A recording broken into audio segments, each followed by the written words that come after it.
It really feels like something is shifting globally, doesn't it? Power concentrating. It's definitely a noticeable trend. You look at various places, Hungary, India, Turkey, even Brazil recently. Mhm.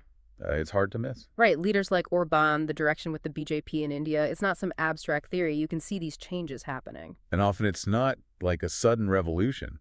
Yeah. It's more subtle, changing laws, tweaking institutions, a sort of gradual consolidation. Which actually brings us nicely to what we've been looking into, this freedoms toolkit, a playbook for kicking authoritarianism to the curb. Quite the title. It is, yeah, a bit provocative. But the idea behind it seems really practical. It's about, giving everyday people like you listening, actual tools, ways to respond when power starts getting grabby. Exactly. The focus isn't just on like high-level politics, it's grassroots. It's about what normal citizens can actually do. So this deep dive, our aim is to unpack that. Make it clear, maybe even actionable without needing, a political science degree. Yeah, making it accessible. Because the power to change things isn't just for the people already in power. Okay, let's pin down what we mean by authoritarianism here. Right. It's basically government deciding it knows best, right? And not really wanting to hear otherwise. Pretty much. Dissent gets sidelined, freedom of speech is discouraged. Discouraged is a polite way to put it sometimes. Oh. And they might hold elections, but, well, the playing field isn't exactly level. No, not at all. That's a key feature. Think about that VDM Institute report on India back in 2021. Right, calling it an electoral autocracy. Exactly. Highlighting that democratic decline from around 2013 to 2020, it shows how even established democracies can, slide. And it proves the point. Just having elections doesn't automatically mean it's a healthy democracy. It's about the fairness, the real choice. It's about the underlying principles being respected. Authoritarian regimes often keep the look of democracy, but gut the substance. But, and this is important, the toolkit makes it really clear this isn't inevitable. There are examples, right? People pushing back successfully. Oh, absolutely. History's full of them. Poland in the 80s, Chile more recently, significant movements in India too. Resistance works. It does. These examples show it's possible. So let's get into the toolkit itself. Step 1 is know your enemy and laugh at their terrible PR. I like that title. It's not about spies and secret agents, is it? No. It's about understanding the methods, often subtle ones, not always tanks in the streets. That's key in the modern context. It's often through, legal channels, bureaucratic maneuvers, using the system against itself almost. They use Hungary, 2017, as a case study, a government and the Central European University. Ah, yes, the CEU situation. They didn't ban it outright. They just created these incredibly specific, almost impossible rules for it to operate. Which effectively forced it out of Budapest. Exactly. The toolkit calls it a masterclass in bureaucracy as a weapon. Chilling, but you see the point. It's disturbingly clever. Using neutral-sounding regulations to achieve a political goal, silencing criticism without an overt crackdown. Then there's the example from India, the Citizenship Amendment Act, the CAA, and the National Register of Citizens, NRC. Right. Those generated huge controversy and protests. Yeah, and the toolkit frames them, based on criticisms, as tools potentially marginalizing minorities, especially Muslims. This idea of a majoritarian push. And that connects to the reports you mentioned, like from Freedom House, noting a decline in India's democratic rankings around that time. It's about redefining who belongs, potentially. The concern being it creates a sort of tiered citizenship, undermining that inclusive foundation. That's the core of the criticism, yes. Altering the secular fabric, potentially. And all the while, these leaders seem obsessed with looking legitimate. Oh, definitely. The facade is crucial. They hold elections, but control the media, skew the rules. It's a performance of democracy. Maintaining that image, both at home and abroad, is a top priority. It projects stability and support, even if the reality is different. Controlling the narrative is key. We see it in how critical journalists are treated in places like India, facing serious charges, or how dissenters end up jailed in Russia. It's about silencing alternatives. Standard authoritarian playbook, unfortunately. Eliminate competing narratives, ensure only the official story gets heard widely. But here's the twist in this first step. Recognize the PR, the spin. And then the toolkit suggests we should actually laugh at it. Laugh. How does that help? Well, the idea is to puncture the self-importance. It uses this analogy. If a leader says they're protecting democracy, check if they're holding a mirror, implying they're the threat. Ah, I see. It's about exposing the absurdity. Ridiculing the propaganda undermines its power. It strips away the fear factor a bit. Exactly. It's a way of saying, we see through this, which leads into step 2.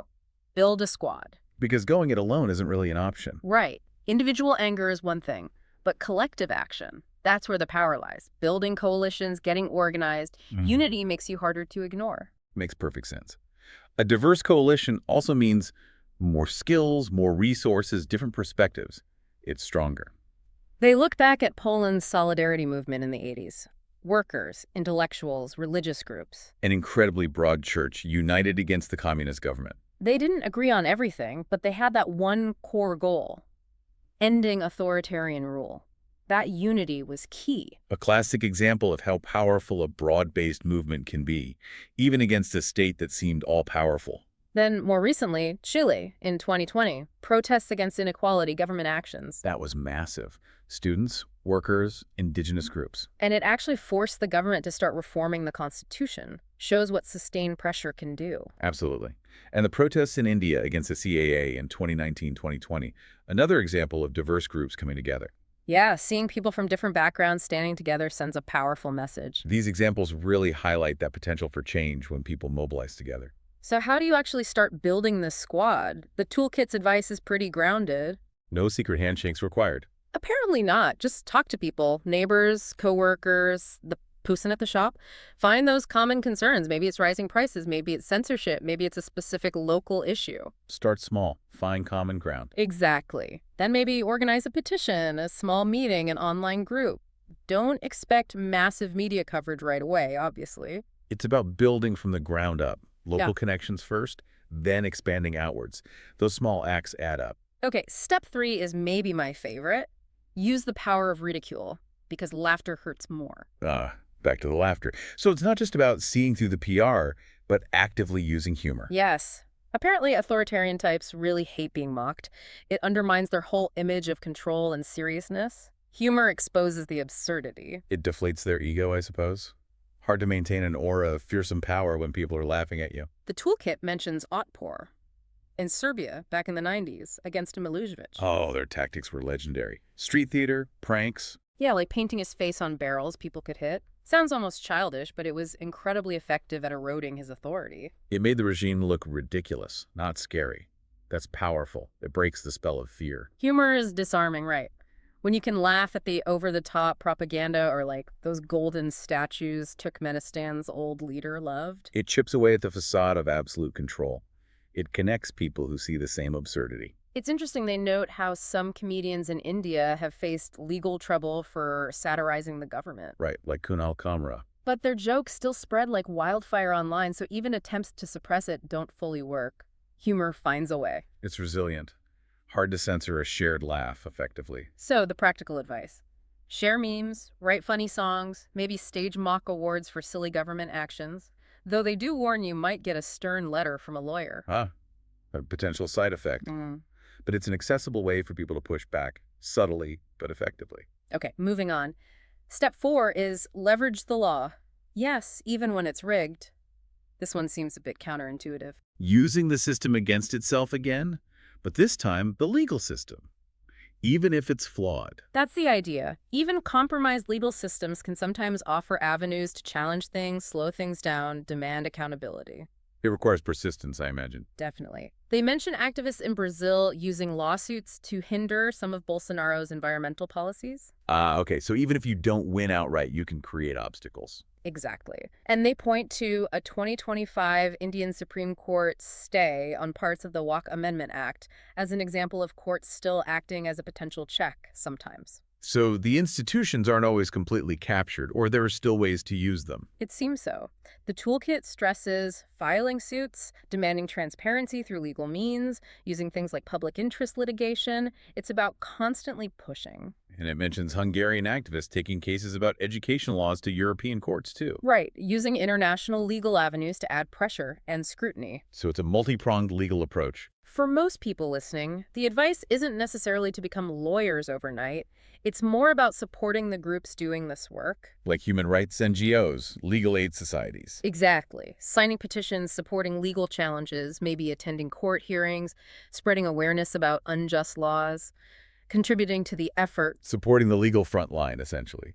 Makes sense. All right, step 5 brings us to more visible action.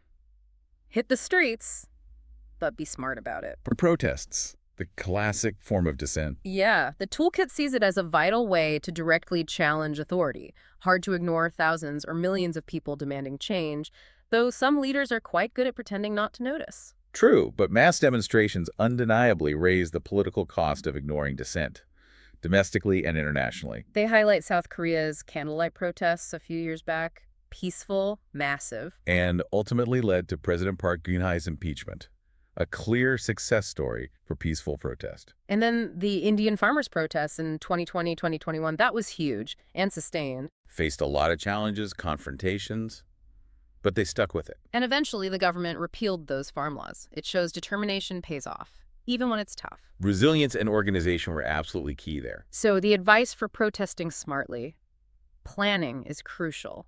Coordination. A clear message. And nonviolence, that's usually stressed. Absolutely. The toolkit emphasizes that authoritarian regimes often want violence as an excuse to crack down hard. Staying peaceful denies them that excuse. Good point.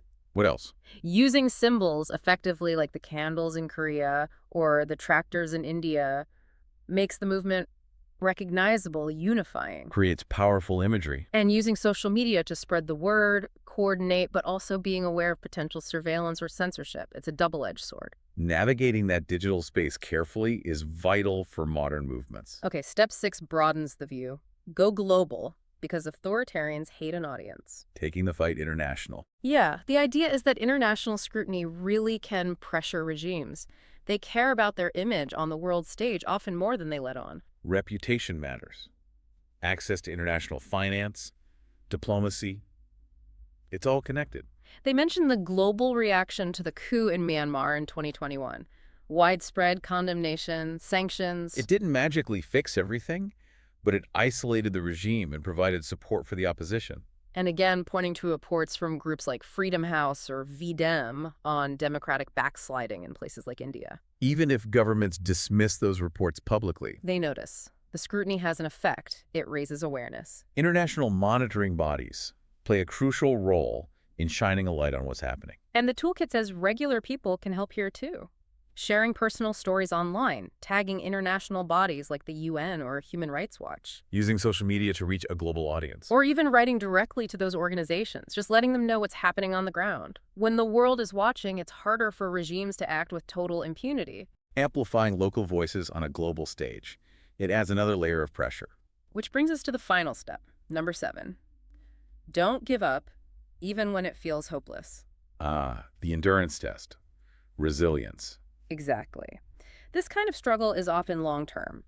Authoritarian regimes count on people getting tired, losing hope, thinking change is impossible. Breaking that sense of despair is crucial for any resistance movement.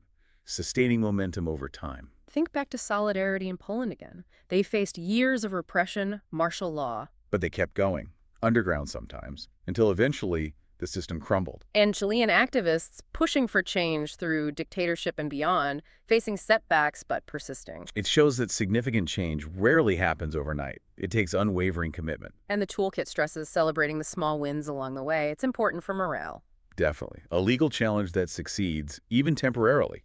An activist released from prison. Yeah, they mentioned that 2025 Indian court ruling on tribal land sales, again here, seeing it as a small but meaningful victory against government overreach.